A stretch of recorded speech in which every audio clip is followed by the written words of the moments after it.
Okay, make sure I'm recording it now and let's start. Okay. Anyone watched my latest recording about multiple regression? Okay, so the idea is that one y but many x's, okay? This is idea.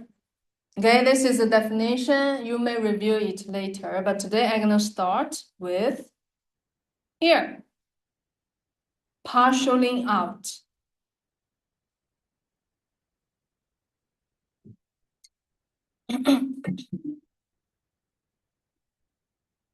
This is the how OLS actually gets beta 1, all right? The effect of 1x in 2 steps, okay? They use partial out. The first step, we take x1, okay? Suppose we take x1, regress it on all the other x's, okay? And keep the leftover part, okay? We call it the residual. So at the first step, actually, our purpose is getting the residual. This leftover is the part of x1, right? That has nothing to do with the other x anymore. And step 2, we regress y on that leftover part, which means we regress y on the residuals from this regression. And then the slope you get is exactly beta 1, okay? The same number you would get from the full multiple regression. Why does this procedure work? Think about it, okay? So the residual from the first regression is the part of the explanatory variable that is uncorrelated with the other explanatory variables, okay? And then the slope coefficient of the second regression therefore represents the isolated effect of the explanatory variable on the dependent variable. Are you guys still wake up? We have so many variables here. What is dependent variable? It's y. What is explanatory variable? It's x, right? So please pay attention. Don't be confused. Or let me explain it in a simple way. Okay, why does this procedure work? Because after step 1, the leftover is clean. All overlap with other x's is gone, okay? So in step 2, whatever effect on y we find can only come from x itself, okay? Nothing else. The idea is that we call it partialing out. Think of it like washing off the influence of other variables first, okay? You're washing them out. Then check what's left. You'll never have to do this by hand, okay?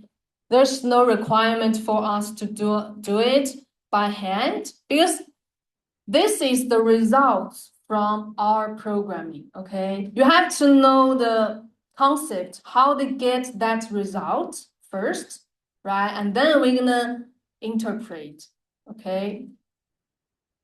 And also here, because we talk about the multiple regression models, right?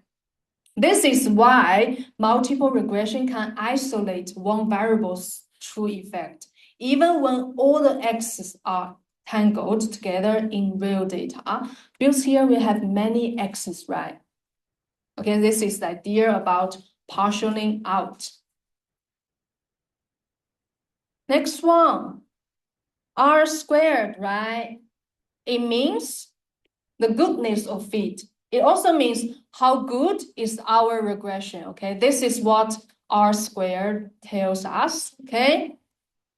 We saw this one on simple regression as well, okay? SST equal SSE plus SSR, which means the total variation in Y splits into 2 parts. The first part, SSE, which means we explained, okay? The part we explained, which is good. And SSR is the part we left over or we couldn't explain, okay? And here, this is the formula about how to get R squared.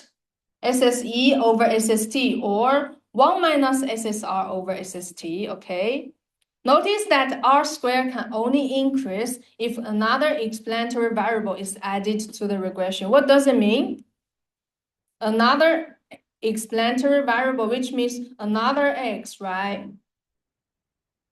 It means that R squared always goes up when you add another X, even it's a useless one, okay? So a higher R squared doesn't automatically mean a better model because you just add more X, okay? More data, okay? More variables. We'll see this problem again very soon.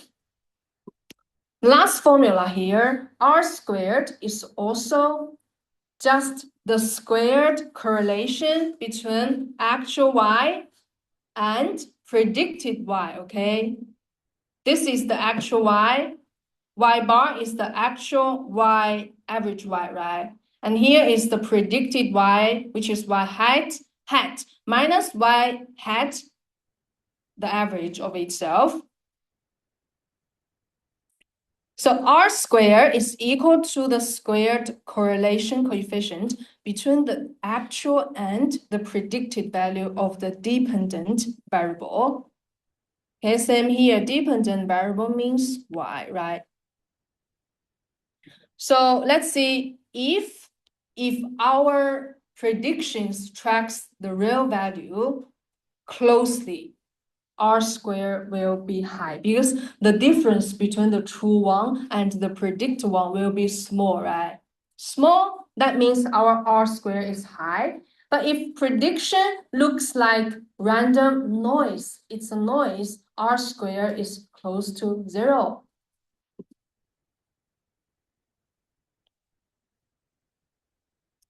Let's practice reading a real equation together. So here what we have, number of times arrested, okay, about crime, equal the intercept minus beta 1 times the proportion prior arrests that led to conviction. And then minus beta 2 times the month in presence, okay, in 1986. And then we have beta 3 here, which is quarters employed, okay, quarters employed in 1986, okay. So here we have 3 beta, right? Beta 1, beta 2, beta 3. And here is our observation, numbers of observation, okay. And here is R squared, which is, look at R squared, 0.0413. What does it mean? Actually, it's very small, right? But let's interpret the beta first. NARR hat is our Y, right? Is the number of arrested in 1986. Okay, we have 3X, X1, X2, X3. And when we explain each one of them, be careful. We need to holding the other two fixed each time, okay? So suppose here, so here is about the explanation of the first X, right? PCNV. How we explain it? If the proportion prior arrested increased by 0.5%, 0.5, okay, sorry, no percent, the predicted fall in arrests is 7.5 arrests per 100 men. Okay, first one. Why it's 4? Because we have negative here, right? Look at the coefficient of the first one. We have negative here, right? So it's 4. And how we get 7.5? Because here our estimation coefficient is negative 0.150, right? And then we times 0.5. Because before we talk about 1 unit, but here just 0.5 unit, okay? So you need to times 0.5, and then you got 0.075, okay, which is negative. And Y here is 7.5. Be careful, here is per 100 men. That means you have to times, okay, 0.075 times 100 equal. Okay, so you move the decimal point, okay, 2 places, which is 7.5, right? This is how we get 7.5. But be careful, we need to hold the other two x constant, okay? Okay, same logic. Next one is about the month in present, okay? P times 86.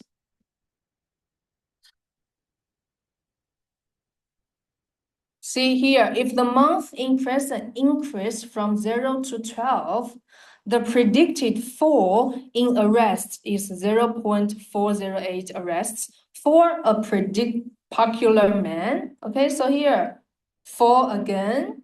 Why? Because we have negative. Okay, because the coefficient is negative. That means if x increase, y gonna decrease, right? Because it's negative, it has the opposite relationship. And here, because our estimates is negative 0.034. And here we talk about the month from 0 to 12. That means we need to time 12. And then you got, approximately, you got 0.408. Okay, this is how it comes from, okay? The last X, okay, quarters employment.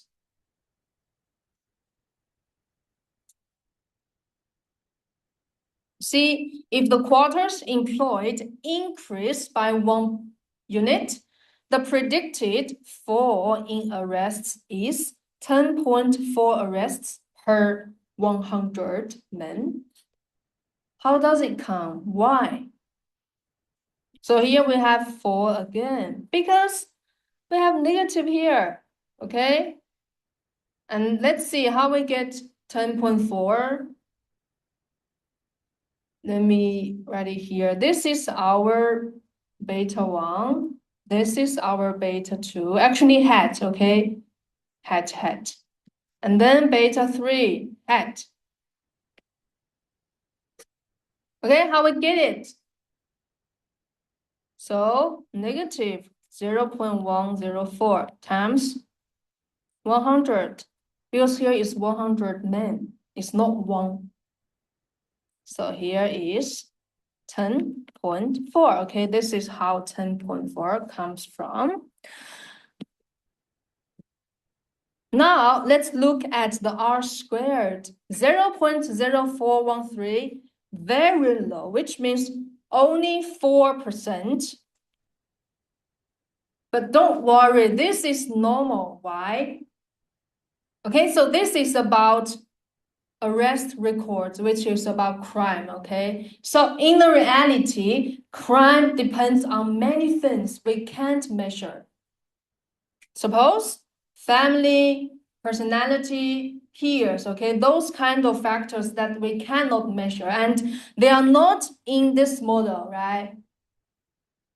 So lower R squared doesn't mean these coefficients are wrong or useless. Just means these 3 variables alone don't explain most of the story, okay? So be careful about this. Low R squared doesn't mean our model is wrong or useless, okay? Just means the X that we used here cannot explain much of the story of Y, okay? Need some time to digest?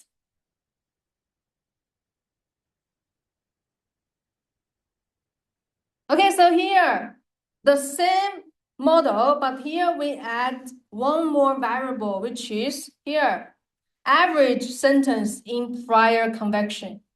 Okay, prior conviction, if they got caught, okay, what is the average sentence, okay, in the jail? So here we add one more variables. So here we added beta 4, let's see. Okay, so let's see. The same explanation, right? But here, the R square, look at this, the R square changed from 0.0413 to 0.0422. So barely moved, increased, right? Increased only slightly.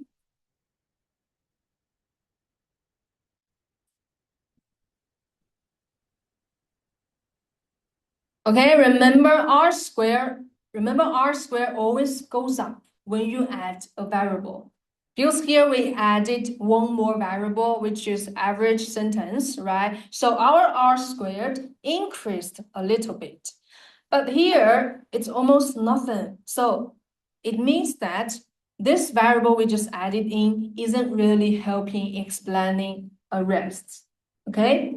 But look at the sign, look at the estimated sign, which is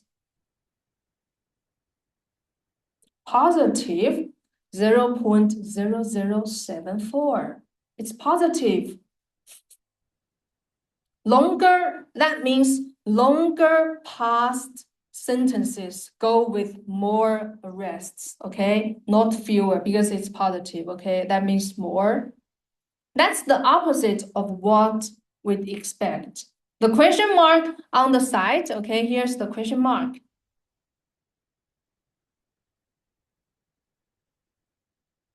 Means that this result is surprising and hard to trust. Maybe it's not statistically reliable, but we'll check that soon. But the general remark or the big picture lesson about this example is even with a small R squared, regression can still give trustworthy ceteris paribus effects, okay? R squared only tells us how much of Y we explained overall. It says nothing about whether individual coefficients are reliable. Don't judge a regression just by R squared, okay?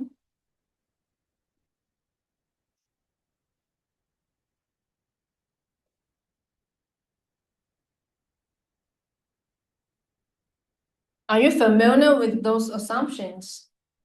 Linear in parameters, random sampling, are you familiar with them? Okay, so we are moving to the formal assumptions for multiple regression. Can you recall the assumption from simple regression, simple linear regression? Okay, it's somehow quite similar. Okay, same story as simple regression, just we extend it to key variables, right? Okay, two quick one first. The first one, and be careful here, is MLR, is multiple linear regression. Okay, assumption one, linear in parameters, okay? Linear in parameters, which means our parameter here, they are linear, all right?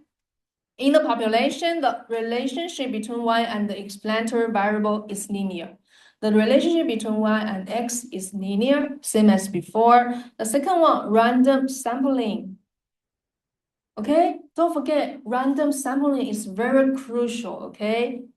Our n, okay, we have n observations are randomly drawn from the population, remember? And each one follows the same population equation, which is yi equal beta 0 plus beta 1 xi1 all the way through to beta k xik plus mu I. So basically here we have k variables.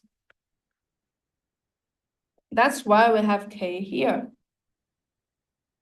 Nothing new, right? The same assumption as simple regression, just with more x per person now.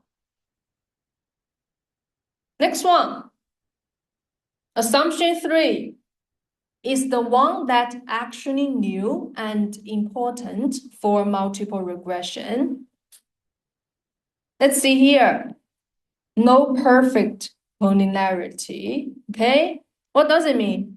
In the sample and therefore in the population, none of the independent variables is constant, and there are no exact linear relationship among the independent variable. So this assumption, mainly we are talking about X. Let me explain it in a simple way. What does it mean? It means no X can be a fixed number, and no X can be a perfect combination of the others. Why does this matter? Remember partitioning out? Okay, so step 1, we take the leftover of x1 after removing the other x's, right? Okay, so here if x1 could be perfectly predicted from the others, there's nothing left over, which is 0. So you will confuse OLS. OLS has nothing to work with, and the math breaks down. Let's continue with the remarks, okay? The assumption only rules out perfect collinearity or correlation between X. Imperfect correlation is allowed. The second one, if an explanatory variable is a perfect linear combination of other explanatory variables, it's superfluous and may be eliminated.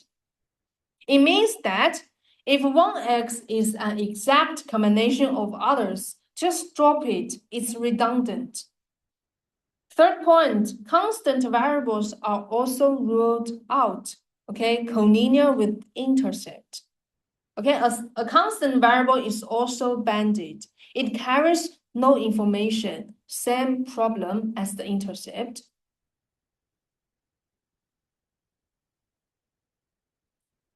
The simple takeaway is that your axis just needs some variation of their own.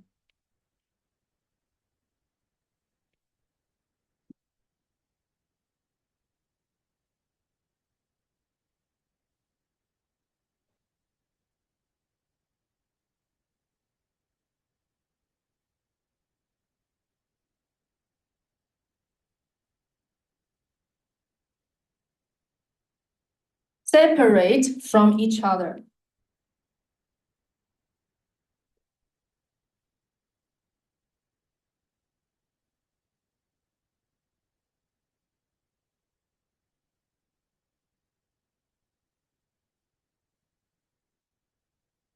Let me explain it in this way. Suppose you want to find the factor that affects consumption, okay? So Y is consumption here. And for X, of course, you're gonna have the income, let's say which is GDP, okay? X1 is GDP, okay? So Y is the consumption. And X1, you have GDP.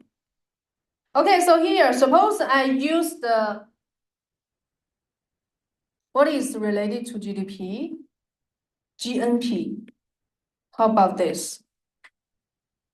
Okay, so here, if we want to explain your consumption, and the first one, I use GDP of a country, and then I use GNP of that country, which means here, GDP and GNP, they are highly correlated, right?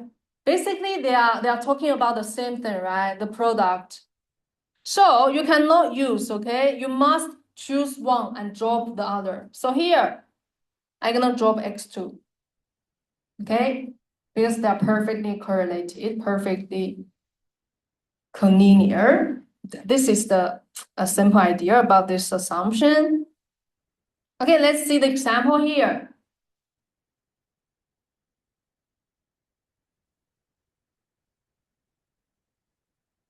Okay, take a look at the example. Here is the example for perfect collinearity, okay? Because here is a small sample size. We have average score equal beta 0 plus beta 1, expand plus beta to average income plus mu. Okay, so in a small sample, average income may accidentally be an exact multiple of expenditure. It will not be possible to disentangle their separate effects because there is exact covariation. Okay. Be careful, here is in a small sample. If we use OLS for this example, OLS can't separate their effects at all, okay? We just confuse OLS. The bottom one, example for perfect linearity, like relationships between regressor. Okay, you have a relationship between regressor. So here, vote of person A equal beta 0 plus beta 1 share A plus beta 2 share B plus mu. What is the problem here? So here, either share A or share B will have to be dropped from the regression because there is an exact linear relationship between them. What is the relationship between share A and share B? So here I highlighted that share A plus share B equal 1. Okay, they have some linear relationship. How can we explain?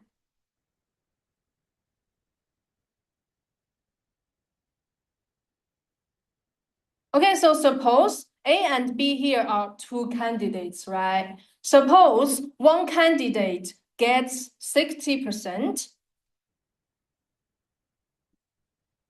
What does mean? What does mean? The other must get 40%, right? By definition, this isn't luck, it's guaranteed. So we must drop one. Let's see, we keep share A and then we drop share B. Because share B adds 0 new information once we know share A, okay?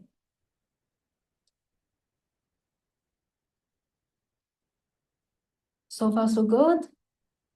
Still follow me? Okay.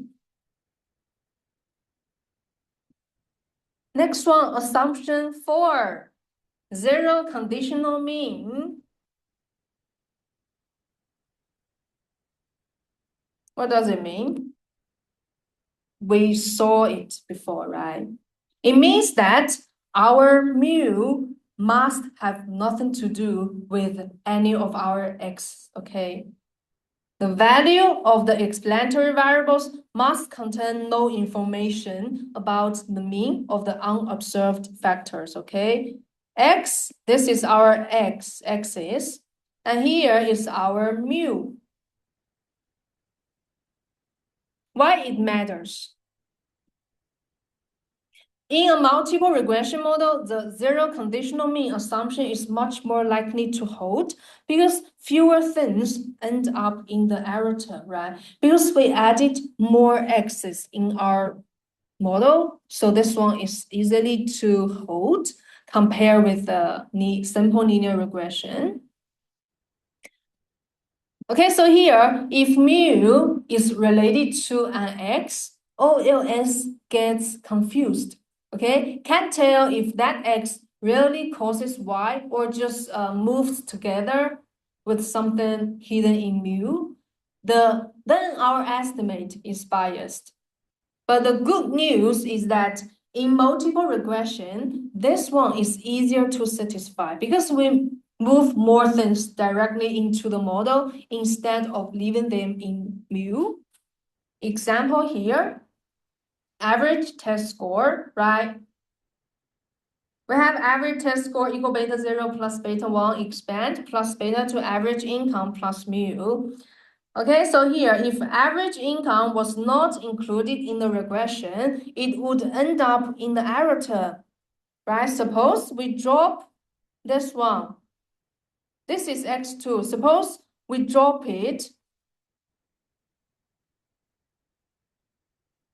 That means x2 will be contained in our error term, right? So it's hides in mu. And since average income is related to expenditure, mu is now related to expand. So in this case, our assumption for fails, okay?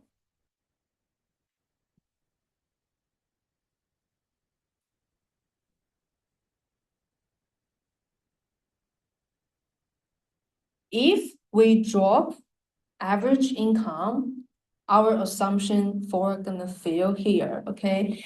And if we add average income back to this model as its own x, and the problem is solved. One line to remember is that the more relevant variable we control for, the safer MLRS becomes, okay? Let me write it down. The more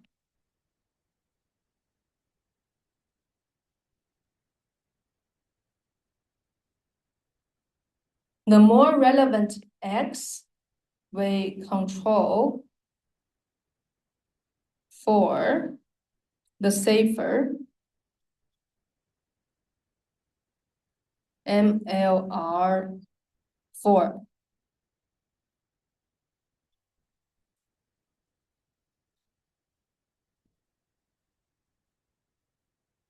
Next one, we have two new words here, and then a big theorem. Okay, so here we have endogenous and exogenous, two new words. What does it mean? Let's see. X that are correlated with the mu are called endogenous, right? Endogeneity is a violation of assumption MLR4. In the other way around, X that are uncorrelated with the error term are called exogenous.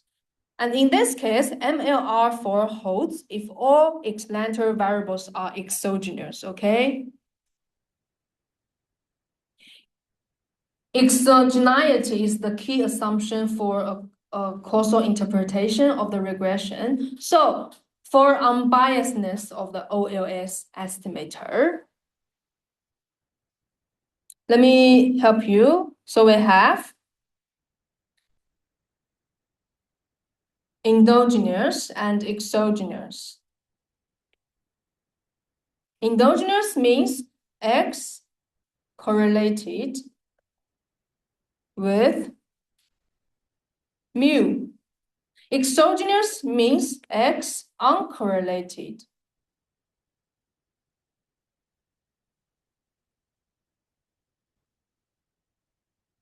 Okay, be careful about their difference.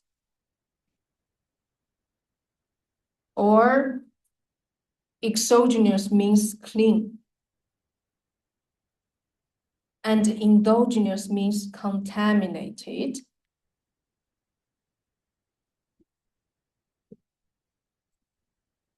We always want exogenous, okay? We always want exogenous.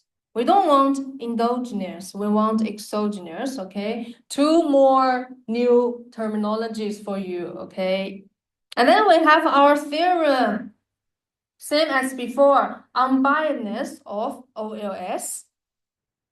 It means that if assumption 1 to assumption 4 all hold, then our expectation of beta j hat equal the true beta j. OLS is unbiased, on average, okay, across many samples, our estimates hit the true value. Here is a warning, okay? Unbiasedness is an average property in repeated samples. In a given sample, the estimates may still be far away from the true value. So here, we are talking about unbiasedness on average, okay? That means it doesn't mean your one data set gives the right answer. It could be off just by chance. It only means that if we repeat the study many times and the estimates on average out to the truth, okay?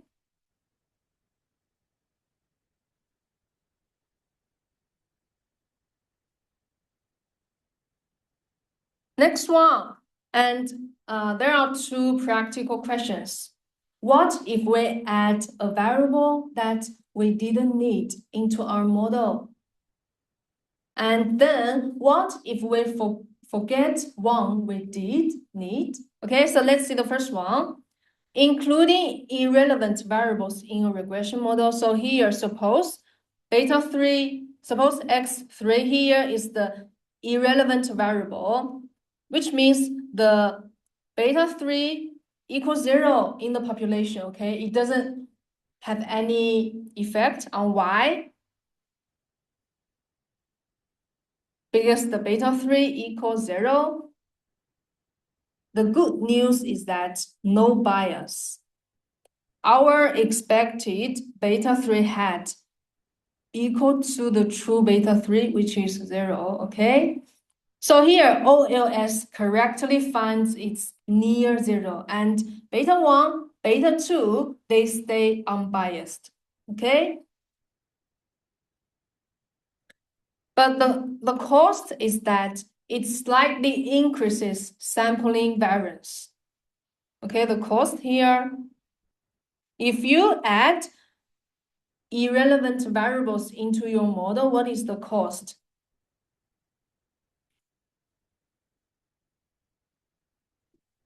It will increase your sampling variance. Okay, the cost is that it will increase your sampling variance because a bit more noise, okay, less precision, but it's not wrong, okay, no problem. It's not wrong, just a small efficiency with loss. On the opposite, what will happen if we omit relevant variables? The simple case here. So suppose the true model is that we have two x's, okay, x1 and x2. This is our true model. But somehow our estimated model is that we dropped x2. So x2 is omitted here. In this case, okay, this is the serious one. True model, we have x1, x2, but we estimate we only use x1. We're missing x2. So this is a serious problem, okay? And this mistake is much worse than the first one. Omitting relevant variable is worse than including irrelevant variables. Let's see the example. So this is we call omitted variable bias. I ask you to do for your homework, right? So let's focus on the story, not the algebra here. Since here, x1 and x2 are correlated, right? So we're gonna write x2 equal delta. This is delta. Okay, let me help you with the symbol here. This and this, they are delta. But this is in lowercase. And this is upper. So here, because we assume that x1 and x2 are correlated, assume a linear regression relationship between them. So I can write x2 equal delta 0 plus delta 1 x1 plus v, okay?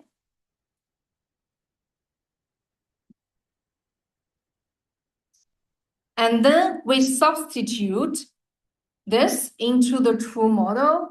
Y ends up looking like only depends on x1 because here is our x2, right? So right now in the true model, we have x1, x1. So here, y ends up looking like it only depends on x1, right? Because we have here beta 0 plus beta 1 x1 plus beta 2 delta 0 plus delta 1 x1 plus v plus mu. Look at the middle piece. And then we rearrange it, right? We rearrange it. So here is our intercept in general. And look at the middle piece. Beta 1 plus beta 2 delta 1. This is what we estimate when x2 is missing, but the true effect is just beta 1. The extra piece, which is beta 2 delta 1, is the bias. Or we can see that if x2 affects y, which means beta 2 doesn't equal 0, right? Because x2 affects y, so beta 2 doesn't equal 0. And x2 is uncorrelated with x1. Then leaving out x2 makes x1's coefficient pick up part of x2's effect too. What does it mean? So x1 will contain some information for x2 because here we omitted x2. Okay, we drop, we omit.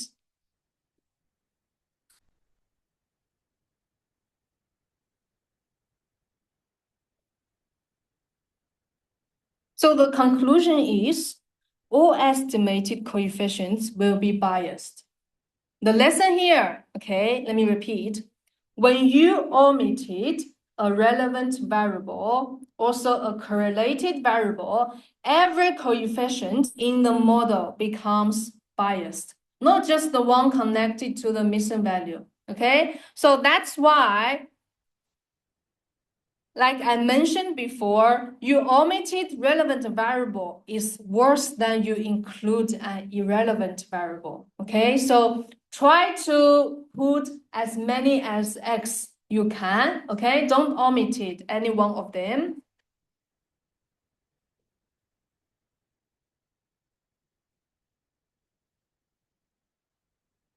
Okay, the last slide for today, and then we're gonna have a group discussion. Let's see the famous example of omitted variable bias, okay? So here, we're omitting ability in a wedge equation, okay? We omitted ability, this is our variable, we omitted it. So the true model, this is the true model, wedge equal beta 0 plus beta 1 education plus beta 2 ability plus mu. So here is our true model.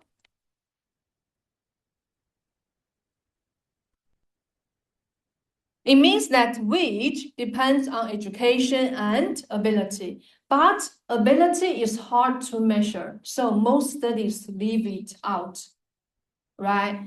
So let's see if we omit ability, and ability is correlated with education. Does it make sense? Because people with more ability tend to also study more. That means delta 1 here is greater than 0, okay? More ability tends to also study more, okay? So delta 1 here is greater than 0. And ability affects wedge.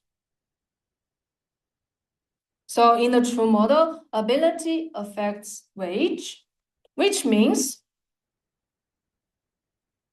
if you have more ability, you study more, and then your wedge will be higher. Let's see the beta 2. The true beta 2 is greater than 0. That means this part, look at this part. Beta 2 times delta 1. This one is positive or negative? We have delta 1 is positive and beta 2 is positive. So, of course, this term is positive, right? So this one is positive, which means greater than 0. Both pieces are positive. What is the result? The return on education, beta 1, will be overestimated because beta 2, delta 1 here is greater than 0. But remember our true model.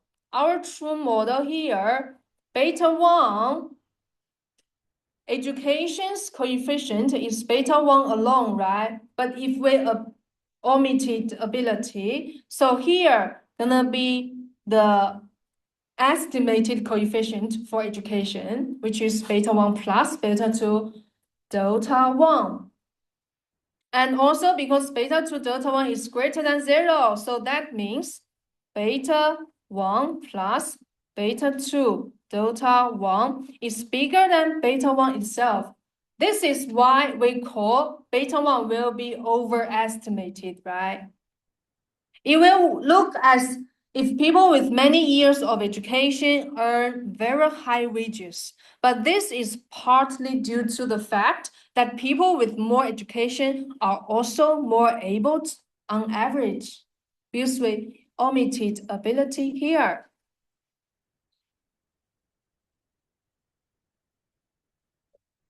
Think about it.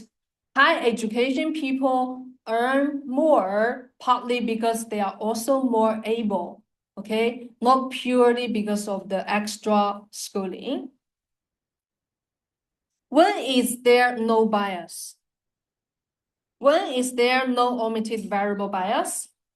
This bias is very crucial and important, okay? When you present your work in 409, your advisor may ask you, if you don't include many relevant variables, they may ask you, your model may have the omitted variable bias. Okay, so let's see, when is there no omitted variable bias? If the omitted variable is irrelevant or uncorrelated, in other words, only if the omitted variable is either irrelevant, which means beta 2 equal 0, or uncorrelated with the includes x, which means delta 1 equals 0. Any one of it. Because if beta 2 equals 0, this part equals 0.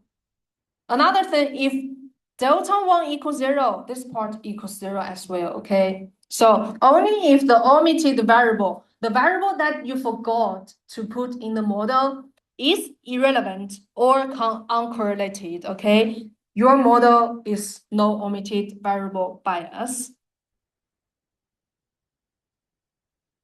This is why in this example, why ability that we forgot to put in our model, this is why ability bias is such a famous problem in labor economics. Ability is almost impossible to measure directly. How can you measure ability? And what does it mean when we talk about ability, right? What kind of ability you are talking? Communication ability, memorizing ability, right? How can we measure those? That's why in labor economics, okay, ability is almost impossible to measure directly. So it's almost always lurking in error term, which is correlated with education. Okay, I'm done from my part for today. So I'm gonna stop the recording. Please refresh what I just covered, because next you guys gonna have the group discussion. And right now, please take several minutes to find your group, different nationality, all right? Help your friends, okay? Try to find different nationality, different friends.